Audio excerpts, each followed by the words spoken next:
سجنا منہ دس دائے کہ جان تیرے دیوالی تو یہ جان امان دلے دا پیارے آقا تجھ بن کس کاری میاں محمد صاحب نے جس وڑے پیرا شاہ کلندر تمنی سرکار سے چہرہ تکیا ہے اکھاں چکھاں پیاں نے میاں صاحب دی اکھاں دے تو اترو تیا فرما دے جنہ اکھیاں میرا دل پر جٹھا یا پیرا شاہ کلندر تسا محمد رسول اللہ نو تکیا تسا پیارے آقا نو تکیا اے اکھاں اج پیے محمد یا پیرا شاہ غازی تیریاں اکھاں نال جڑ گئیاں تے سرکار فرما دے جنہ اکھیاں میرا دل بھر ڈٹھا تے او اکھیاں لب لئیاں تو ملیو مینوں ساجن ملیا عارف قریب ہمارے پیرا شاہ کلندر امی محمد نو آس لگی ہے مدینے دا شہنشاہ مل پیسی پاک محمد رسول اللہ دی زیارت ہو جاسی سرکار فرماتے نے تو ملیو مینو ساجن ملیا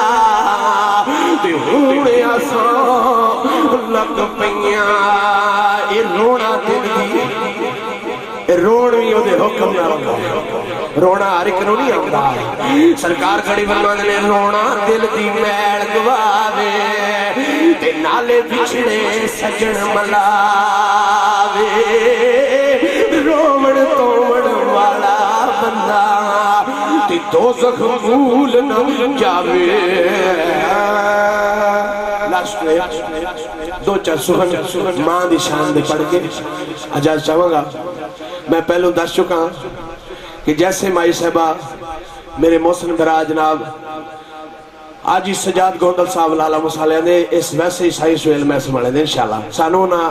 انہار سمجھے اپنے پترار تو میاں صاحب لکھ دیں کھڑی شریف والے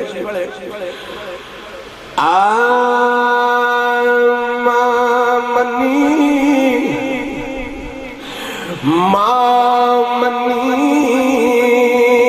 رب منایا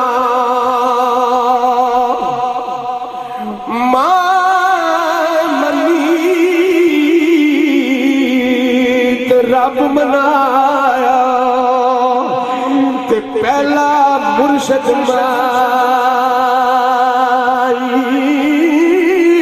شکر خدا دائے مائی رالی تے نالے پت رائی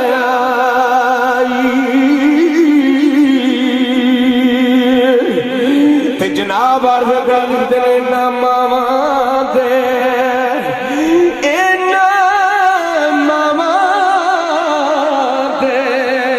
نرم گلا اینا ماں دے پٹی صاحب تو جو کرنی ہے اینا ماں دے جننے دیا ماں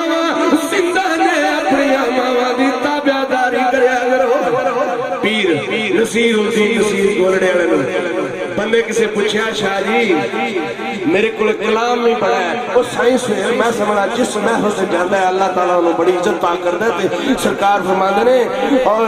بات ہے کہ سائنس میں دی ماں زندہ ہے وہ جس سے نکلتا ہے تو دی ماں پچھو دعا کرتی ہے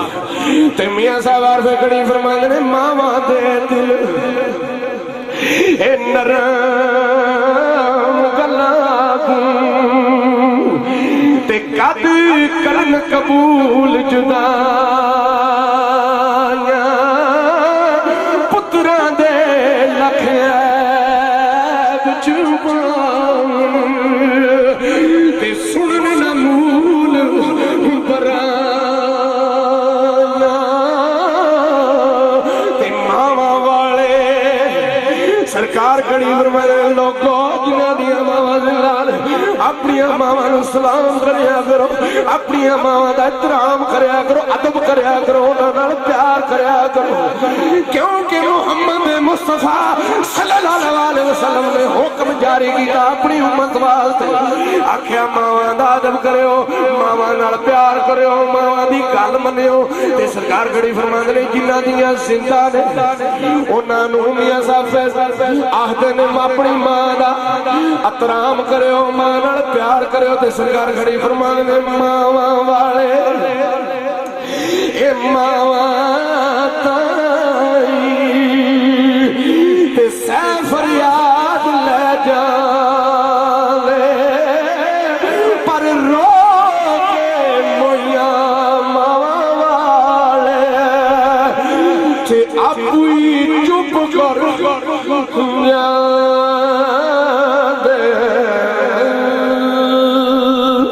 آخری دو سورت کتابی طرح پڑھ کے جا چمہ گا سرکار کھڑی رومی کشمیر ادب دے بادشاہ میاں محمد صاحب لکھتے ہیں میاں صاحب نے اپنی ماں کا بڑا کرام کیا ماں تو علاوہ محبت کی تھی محمد عربی کملی علیہ آقا نال اور انہوں نے حکم نال اپنی ماں کا کرام کیا میاں صاحب لکھتے ہیں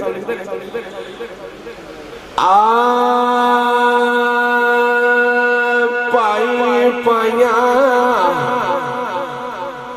دے دشمنیوں لے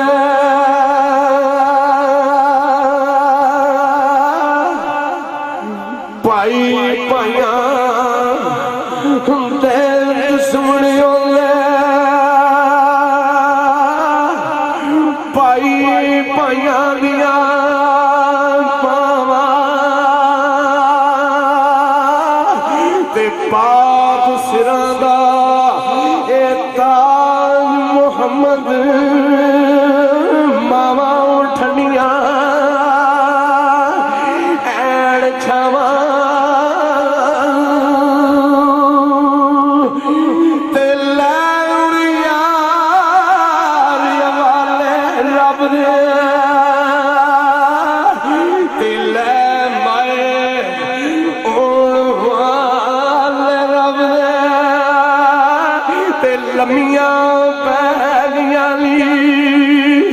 جدائیاں تے ناوس تیرے ناوس میرے رزق مواراوی آج چاہیاں بس کر میاں محمد بخشا موڑ قلم دا کوڑا بس کر میاں محمد بخشا موڑ قلم دا کوڑا اس دنیا ہوتے اساں رہنا کوئی نہیں کاغذ رہ گیا تھوڑا ہوئے نصیب نبی دا کلمہ ہوئے نصیب نبی دا کلمہ دین قبول محمد لا الہ الا اللہ سچ رسول محمد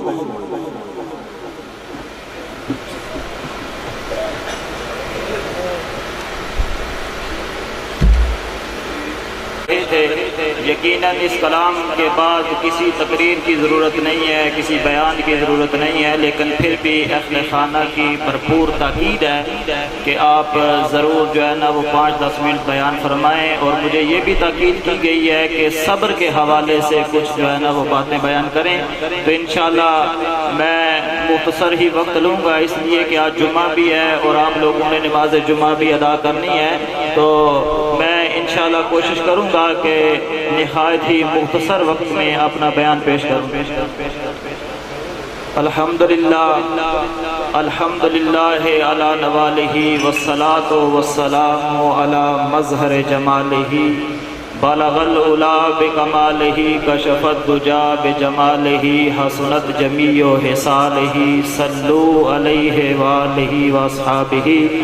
رب اشرح لی صدری ویسر لی امری واحلل عقدۃ من لسانی یفقہوا قولی قال اللہ تبارک و تعالی فی القرآن المجید والفرقان الحمید وَلَنَبْلُوَنَّكُمْ بِشَيْءٍ مِّنَ الْخَوْفِ وَالْجُوعِ وَنَقْصٍ مِّنَ الْأَمْوَالِ وَالْأَنفُسِ وَالثَّمَرَاتِ وَبَشِّرِ الصَّابِرِينَ الَّذِينَ إِذَا أَصَابَتْهُم مُّصِيبَةٌ قَالُوا إِنَّ لِلَّهِ وَإِنَّا إِلَيْهِ رَاجِعُونَ صدق اللہ العظیم ان اللہ وملائکتہ یصلون علی النبی یا ایہا الذین آمنوا صلوا علیہ وسلموا تسلیما الصلاۃ والسلام علیک یا رسول اللہ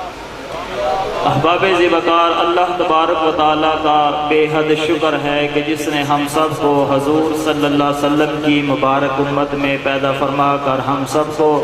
طرح طرح کی لامحدود، لامتناہی اور کبھی نہ ختم ہونے والی بے شمار مختلف نعمتوں سے نوازا،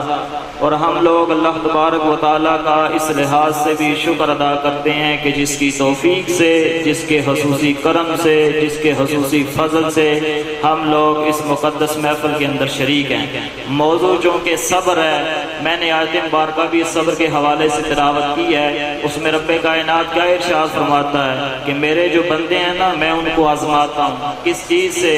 مال کے اندر کمی کر کے، جان کے اندر کمی کر کے۔ بس وہ لوگ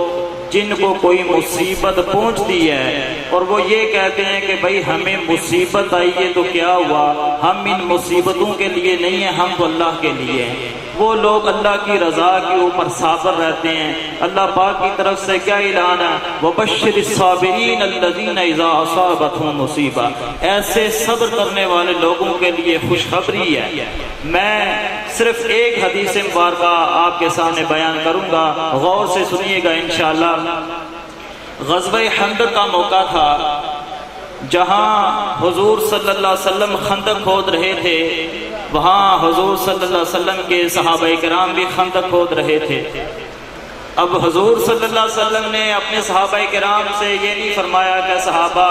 میں تمہارا نبی ہوں، میں تمہارا کمانڈر ان چیف ہوں، میں تمہارا جو ہے وہ اللہ تعالیٰ کی طرف سے آخری پیغمبر بن کر آیا ہوں، میں کیوں کام کروں، تم میرے لیے کوئی خیمہ وغیرہ لگاؤ، میرے لیے طرح طرح کے کھانے لے کر آؤ، میں کھانے کھاتا ہوں اور تمہیں بتاتا جاتا ہوں کہ یہ کام کرو، یہ کام کرو۔ نہیں، حضور نے ایسا نہیں کیا، بلکہ جہاں حضور صلی اللہ علیہ وسلم کے غلام خندق کھود رہے ہیں، وہی حضور صلی اللہ علیہ وسلم بھی خندق کھود رہے ہیں۔ خندق کھودتے کھودتے جب تیسرا دن آیا، تمام صحابہ کرام بما تاجدار کائنات صلی اللہ علیہ وسلم، صحابہ کرام کے چہرے اور حضور صلی اللہ علیہ وسلم کا مبارک چہرہ بھوک اور پیاس کی شدت سے سوکھ گئے۔ 3 دن ہو گئے تھے خندق کھودتے کھودتے،